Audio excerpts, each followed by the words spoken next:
Young lust, immaturity, and raging emotions will make teenagers do the craziest things and make the most drastic decisions where they fail to understand the consequences, even murder.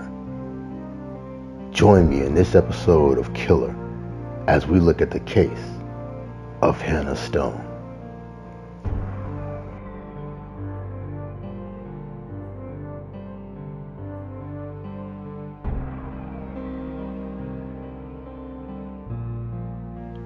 Middlebury, Indiana, a mostly quiet town where many get along well and hardly any crime happens. However, all of this changed in the summer of 2005.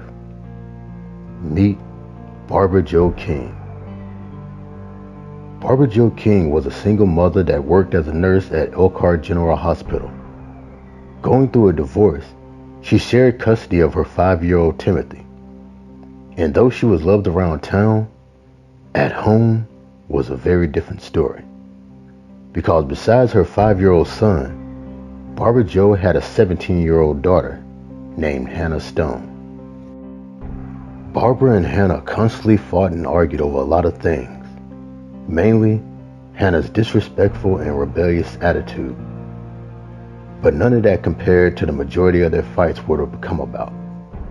Some time ago, Hannah met 18-year-old Spencer Krepitz, a troubled youth with a very dark past.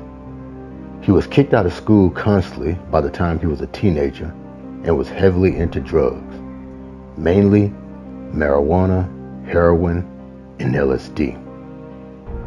He left home at the age of 16, where he drifted between friends' houses. Sparks flew when Hannah met Spencer, but his bad influence and heavy drug use caused major tension between Hannah and her mother, up to the point where she eventually kicked Hannah out because she refused to break up with Spencer. This caused both Hannah and Spencer to seethe with rage so bad that the two concocted up a plan for revenge.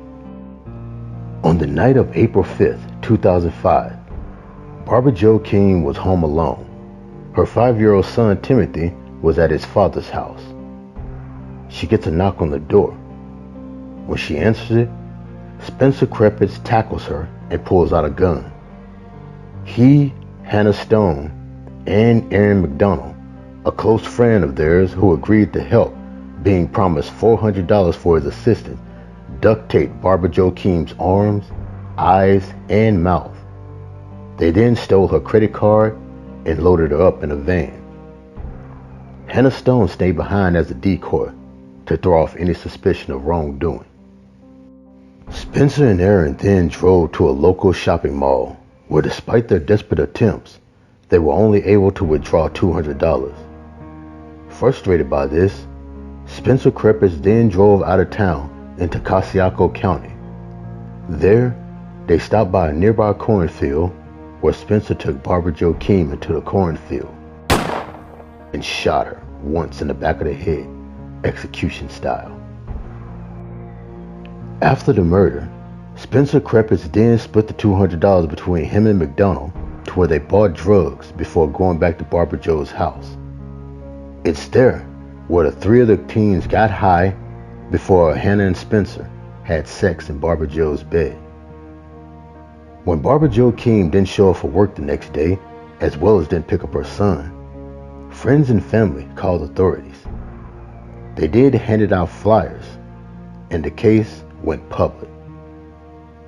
Meanwhile, Hannah, Spencer, and Aaron played cool, but it didn't take long before their plan backfired. Unhappy because he was shortchanged $3 of the $400 he was promised for his assistance, Aaron McDonald went back to Barbara Jo Keim's apartment the next day and stole a check, making it out to himself for $800 when he tried to cash it. Police was notified and Aaron was detained, where after intense questioning, he cracked and told everything. Aaron McDonald was arrested instantly, and Hannah Stone and Spencer Krepitz were caught hiding out at a local hotel in Goshen, Indiana, just 10 miles away.